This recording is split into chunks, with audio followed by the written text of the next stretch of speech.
भारतीय जनता पक्षाचं राज्य या महाराष्ट्रात आल्यापासून पूर्णपणे बिघडलेलं आहे। महाराष्ट्रात देशाला कायम दिशादर्शक आणि आदर्श आणि मार्गदर्शक होता। आज महाराष्ट्र अत्यंत वेगळ्या मार्गाने जाताना निघतोय।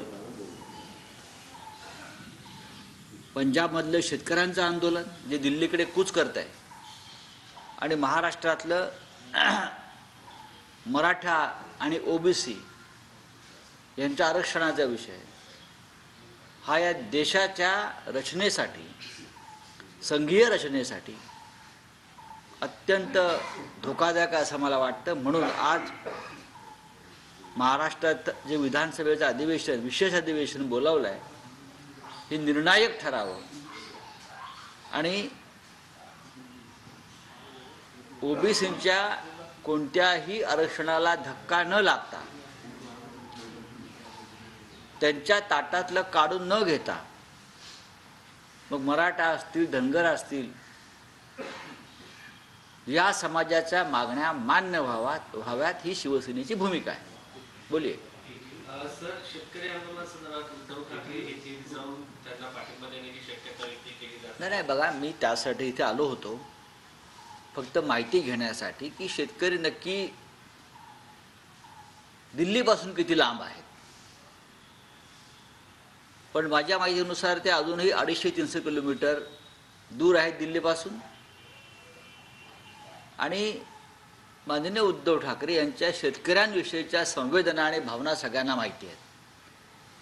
पक्षामध्ये चर्चा झाली या विषयावर की इतकं मोठं आंदोलन या शेतकऱ्यांचं सुरू आहे। MSP म्हणजे मिनिमम सपोर्ट प्राईस हा विषय फक्त पंजाब किंवा हरियाणाच्या शेतकऱ्यांचा नसून ते शेतकरी या देशातल्या शेतकऱ्यांचा आवाज उठवण्यासाठी दिल्लीकडे कूच करतायत।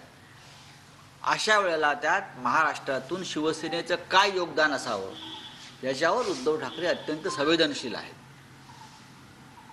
मागच्या वेळेला जेव्हा राकेश टिकैत यांचं आंदोलन झालं तेव्हा मी स्वतः आणि आमचे सगळे सहकारी खासदार टिकैत यांच्या आंदोलनात सहभागी झालो होतो।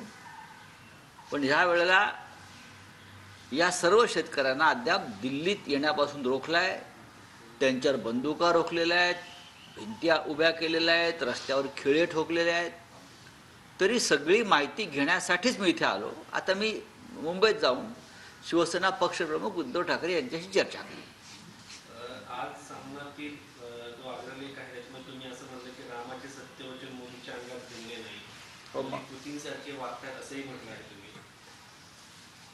विरोधकांच्या बाबतीत ते वेगळं काय वागतायत? फक्त अजून आम्हाला तुरुंगात घालून मारलं जात नाही, रस्त्यावरती गोळ्या घातल्या जात नाहीत, आमच्यावरती विषप्रयोग करून मारलं जात नाही विरोधकांवर, हे आमच्यावरती उपकारच आहेत म्हणायचं। पण पुतीन किंवा अन्य देशामध्ये विरोधकांना ज्या पद्धतीनं खतम केलं जात आहे ते पाहता 2024ची निवडणूक हे दुर्दैवानं घोटाळे करून जिंकून आलेच, ते जिंकणार नाहीत, तर या देशातली ही लोकशाहीच्या संदर्भातली शेवटची निवडणूक ठरेल। चंदीगड महापौर पदाच्या निवडणुकीत जो प्रकार झाला तो सर्वोच्च न्यायालयानं आत्ता तरी रोखलेला आहे। पण या देशामध्ये EVMच्या विरोधामध्ये फार मोठं आंदोलन सुरू आहे, पण कोणताही मीडिया त्याला महत्त्व देत नाही। या देशामध्ये काळ्या पैशाचा वापर करून आमदार, खासदार, नगरसेवकांना खरेदी केलं जात आहे। मीडियाला त्याचं गांभीर्य कळायला हवं। या देशामध्ये ईडीचा, केंद्रीय तपास यंत्रणांचा वापर करून पक्ष फोडले जात आहेत आणि भारतीय जनता पक्षात त्या सगळ्या भ्रष्टाचारांना आणलं जात आहे।